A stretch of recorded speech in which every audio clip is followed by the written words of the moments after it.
Hola, buenos días a todos. Vamos a empezar esta tutoría de sociales. Ya sabéis que estamos en el nivel 2, en el tema 2. Vamos a ver las revoluciones burguesas, página 21.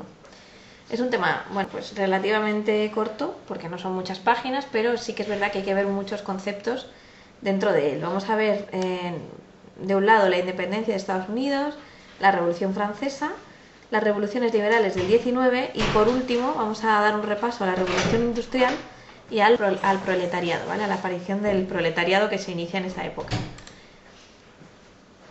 Bien, vamos a empezar por esas transformaciones, como decimos, políticas y cambios sociales. Las ideas de la Ilustración que acabamos de ver, en concreto el tema de la soberanía del pueblo, pues digamos que calaron en la sociedad y llegaron a inspirar esos procesos revolucionarios que se van a vivir en América y en Europa hasta el año 1848, ¿vale? Por eso se denomina a esta época como era de las revoluciones. Sin duda el principal cambio va a ser el enriquecimiento de la burguesía, que se encuentra engrandecida económicamente y se dedica a hacer la revolución para ya tomar el poder político. Una vez que tienen el poder económico, quieren el poder político, ¿vale? Quieren convertirse en el nuevo líder de la sociedad, en detrimento, es decir, quitándole poder a la nobleza y al absolutismo de los reyes. Para dar ese paso y hacerse con el poder político, la burguesía se va a apoyar en el pueblo, en lo que posteriormente se llamará proletariado, ¿vale? El problema es que el proletariado, como veremos más adelante, después también quiere hacer su propia revolución, porque también encuentran que están siendo, empobrecidos en pro de la burguesía, y ellos van a ser los que conduzcan a la sociedad a esa lucha de clases entre burguesía y proletariado, ¿vale? Bueno, en principio ese es el pequeño resumen que os ofrecemos. Ahora vamos a ver la independencia de los Estados Unidos, que, como os decía, empieza en la página 21. Bueno, Gran Bretaña en su día estableció 13 colonias en la zona este de Norteamérica, cuya administración dependía totalmente de la metrópolis inglesa, ¿vale? Era totalmente dependiente América de Inglaterra. En el norte había astilleros e industrias conserveras, como vemos aquí. En el centro estaba el importante puerto de Nueva York y la ciudad de Filadelfia. Y en el sur estaban las colonias más ricas y pobladas. ¿Por qué? Pues porque había cultivos de tabaco, de arroz, de algodón, que convertían a la burguesía pues como decíamos, en un poder económico muy fuerte. Bueno, hay diversas causas que provocaron la Revolución Americana. Digamos que aquí en el temario os dejamos las tres más importantes. Se fijó un impuesto de timbre a los periódicos y a las transacciones comerciales. Por lo tanto, eso hace que los colonos protesten porque entienden que esos impuestos eran ilegales. Otro impuesto que tampoco les gustó fue la tasa del té. En las colonias de América se concede el monopolio del té a la Compañía Inglesa de las Indias. Esto, lógicamente, provocó la ira de los comerciantes de los puertos de Nueva York. Otra causa que, no menos importante, son las ideas de la Ilustración. Alcanzaron gran difusión en las colonias americanas y fueron el caldo de cultivo para la posterior revolución. Bueno, vemos el punto 3, que también es muy importante, el desarrollo de la Revolución Americana.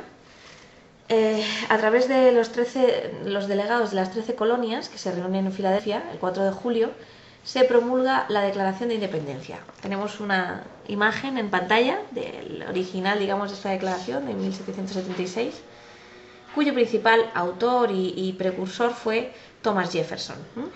En ella se consignan las ideas fundamentales de la Ilustración.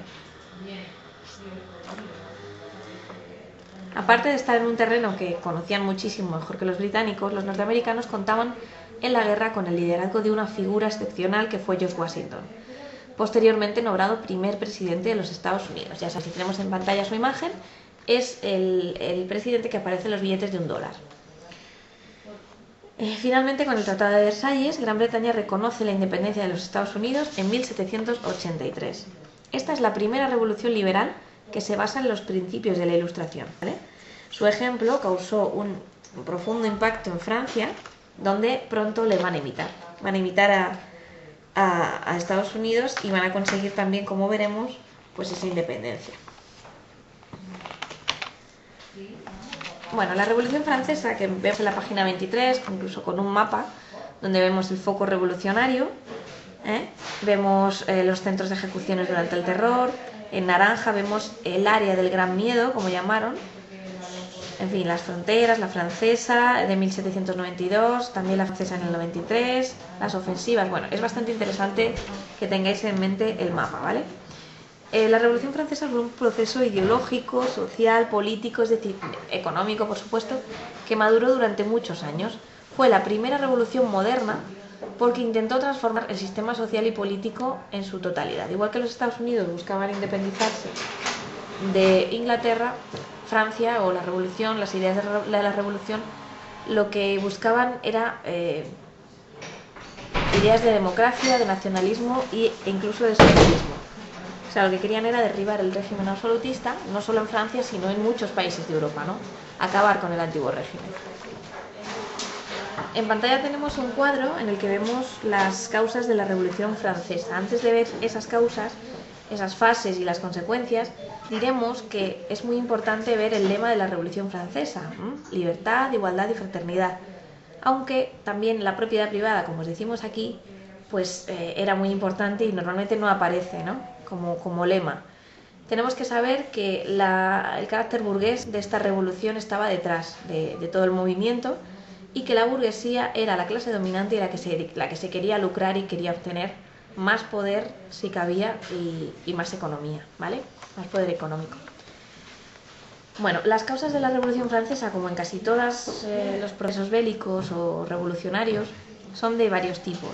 Las ideológicas, ya sabéis, los escritores que tenemos en pantalla, Voltaire, Rousseau, etcétera, aportaron ese cuerpo de doctrina, esas ideas de la Ilustración, de la enciclopedia, que defendían la igualdad política y social, del tercer estado o estado llano, o sea, la burguesía y el campesinado.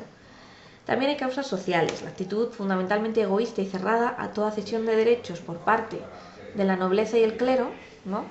Fue lo que provocó que ese tercer estado o estado llano pues se sublevara, ¿no? Burguesía y campesinado pues acabaron perdiendo la paciencia y por eso se sublevaron.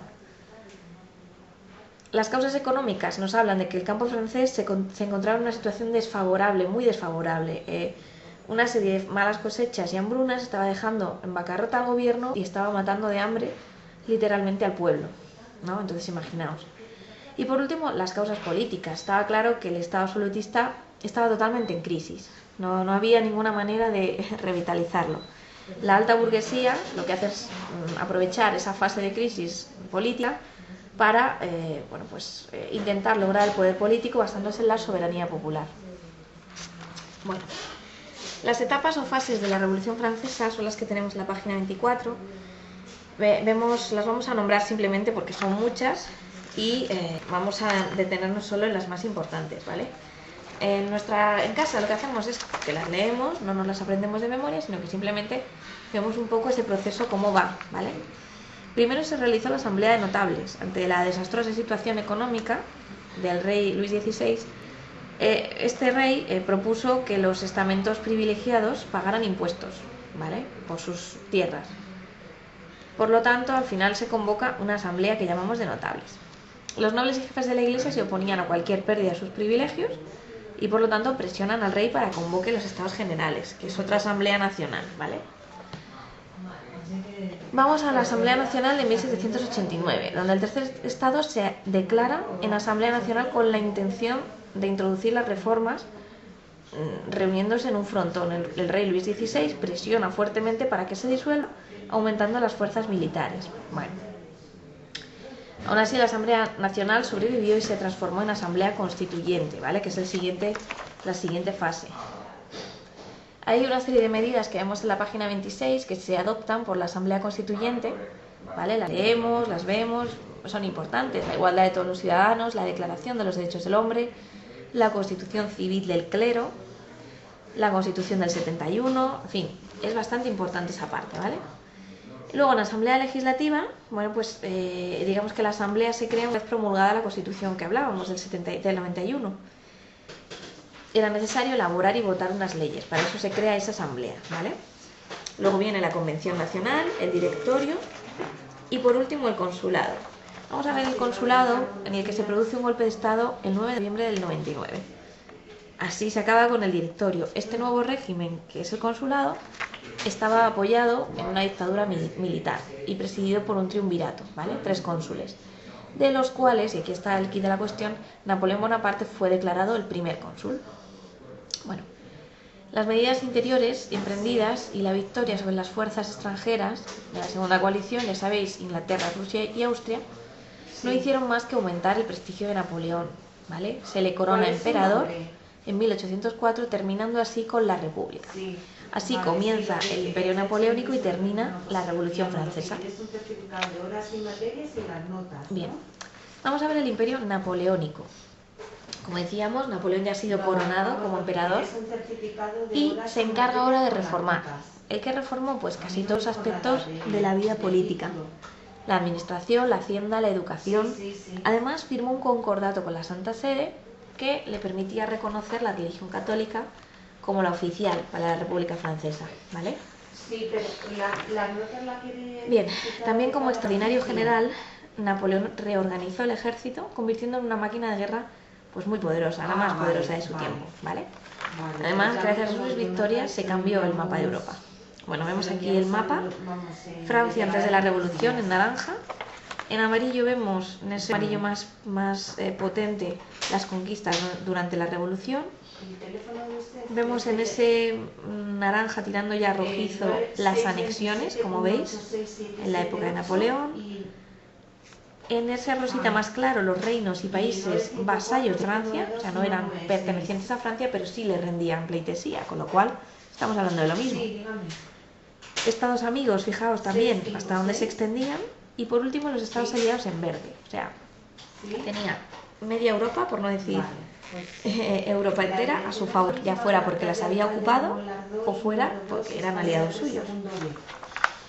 Bien, vamos a ver. Al proclamarse emperador, Napoleón promulgó una nueva constitución, la Constitución del año 12, que concentraba todo el poder en sus manos. O sea, no estamos huyendo o hemos intentado huir del dominio absolutista y resulta que nos encontramos ahora con algo muy parecido, ¿vale? Empieza a aplicar el Código Civil o Código Napoleónico, Imaginaos. No hace falta. Bien, pues a través de una serie de coaliciones, como veis aquí, la tercera y cuarta, bueno, se llega a la sexta al final de la página y después al final del punto vemos que hay incluso una séptima. Vemos cómo va avanzando, se van extendiendo las fronteras de Francia y van avanzando las tropas de Napoleón y van saliendo victoriosas. Vamos a detenernos en el último párrafo, que fue un poco el que llevó a Napoleón a la ruina política y a su ejército. Cuando se produce la nueva coalición, la sexta, entre Gran Bretaña, Rusia y Suecia, bueno, pues Napoleón decide en respuesta en 1812 iniciar la invasión de Rusia, lo que se llamó después la campaña de Rusia, que fue el mayor error de Napoleón. Fue el principio del fin de su imperio. Los rusos, aunque al principio le hacían frente, después digamos que se retiraron esperando que llegara el frío y el hielo invernal. Estas condiciones climatológicas pues dejaron al ejército de Napoleón prácticamente sin provisiones, en medio de tempestades de nieves a las que no estaban acostumbrados y por lo tanto tuvieron que emprender la retirada, ¿vale? En el frente español tampoco le iban bien las cosas a Napoleón, ¿vale? Porque Gran Bretaña, aliada de España y Portugal, hizo desembarcar en Portugal un poderoso ejército, quien al atravesar la península vence en Vitoria. O sea que ahí también pues la campaña sale derrotado y finalmente en Toulouse es donde se produce esa mayor derrota. Después, inmediatamente se forma esa séptima coalición, ahora ya se unen Austria, Prusia e Inglaterra. Francia ya ha perdido muchos hombres, tiene muchos problemas para reclutar nuevos hombres y tiene muchos frentes abiertos, en concreto 2 muy importantes. Napoleón, por lo tanto, es derrotado en la batalla de Leipzig y abdica y se tiene que exiliar a la isla de Elba. Bueno, se instaura la monarquía borbónica, ¿vale? A instancia de los vencidos en manos de Luis XVIII.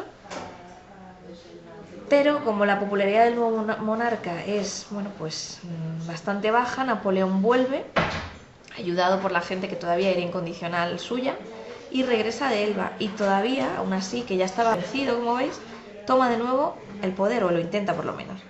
Al final le derrotan en la famosa batalla de Waterloo a manos de las fuerzas aliadas. O sea que bueno, ya sabéis, no ha dejado de luchar y de litigar por lo que él creía su imperio hasta el final, ¿vale?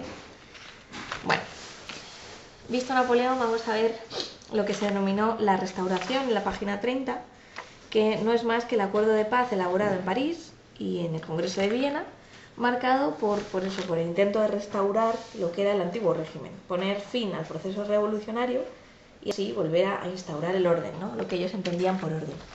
Para lograr esos objetivos, la restauración se vale de dos instrumentos, la Santa Alianza y la cuádruple alianza. Vemos ahí un mapa en pantalla donde podemos ver los países miembros de la Santa Alianza y bueno, pues veis un poquito cómo estaba el panorama político y sobre todo el panorama, digamos, del antiguo régimen que vuelve revitalizado, ¿vale?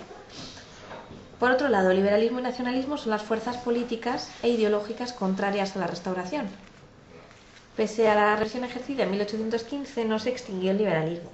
La burguesía seguía empeñada en mantener un régimen nuevo, por lo que, frente al poder absoluto de los monarcas, surgen esos movimientos liberales que piden reformas. Bien, el nacionalismo, a su vez, surge como sentimiento de pertenencia a una comunidad en virtud a unos caracteres comunes de lengua, de etnia, de territorio, etc. Bien, sigamos ahora con la página 32, las revoluciones liberales del siglo XIX. Vemos que en el periodo comprendido entre 1815 y 1848 se produce un forcejeo entre las fuerzas del antiguo régimen, ¿vale?, que se resisten a desaparecer, y las nuevas fuerzas surgidas de la Revolución Francesa, nacionalismo y liberalismo. La primera innovación se produce en España en 1820. Se subleva el coronel Riego. Luego la revolución se propaga ese mismo año a Portugal y Grecia. Las potencias de la Santa Alianza ponen en marcha el mecanismo para intervenir y hacer fracasar esos movimientos revolucionarios. Las revoluciones de 1830 afectan a toda Europa, pero fue en Francia donde ocurren los hechos más destacados. El resultado de todas estas revueltas fue un régimen liberal de signo moderado, en el que se mantenían las libertades formales y la implantación del sufragio censitario. Bueno, la chispa revolucionaria podemos decir que se prendió en Bélgica, Alemania y Polonia, donde se implantaron las constituciones liberales. Bien, vamos a terminar prácticamente nuestra penúltima diapositiva, porque vamos a ver la revolución industrial y después la aparición del proletariado. La revolución industrial es el periodo histórico que seguramente conocéis, comprendido entre la segunda mitad del siglo XVIII y principios del XIX, en el que Inglaterra, en primer lugar, y el resto de Europa después, sufren ese mayor conjunto de transformaciones socioeconómicas, tecnológicas, culturales. Se puede decir que desde el Neolítico no había un cambio de esas características. En la revolución industrial se aumenta la cantidad de productos, se disminuye el tiempo en el que estos se realizan, dando paso a la producción en serie, como vemos en la fotografía que está aquí en el lado izquierdo.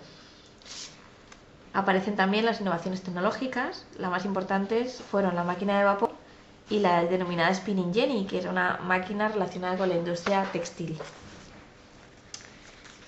Bueno, además de la innovación maquinaria, la cadena de montaje contribuyó mucho a la eficiencia de las fábricas. Se produjo una revolución agrícola, un desarrollo del capital comercial y también cambios demográficos sociales, ¿vale? Bien. Como vemos aquí, la máquina exige individuos más cualificados, produce una reducción en el número de personas empleadas, arrojando de manera incesante masas de obreros de un ramo de la producción a otra, ¿vale? Se movía mucho la mano de obra. Especialmente se mueve mucho la mano de obra del campo a la ciudad. Todas esas transformaciones globales hicieron posible lo que vamos a ver ahora, que es la aparición del proletariado. El proletariado es un término que designa a la clase social más baja de esa época, de esa edad moderna, y que se ve obligada a vender su fuerza de trabajo a la burguesía por carecer de los medios de producción. La clase obrera, como consecuencia de la revolución agrícola y demográfica, bueno, pues vemos que se produce un éxodo masivo de campesinos hacia ciudades. Así, los agricultores se convierten en obreros industriales. Eso es, digamos, una de las clases sociales que tenemos. La otra clase social, la burguesía industrial. ¿Veis cómo la burguesía ahora es, digamos, la nueva nobleza, entre comillas? Como contraste al proletariado industrial, se fortalece esa burguesía son los dueños de las fábricas, del producto, de todo, menos de la mano de obra, que es lo único que la clase obrera puede ofrecer. Ante el peligro de una revolución social, porque claro, el proletario veía insuficiente el salario, veía las jornadas de trabajo excesivas, porque efectivamente así lo eran.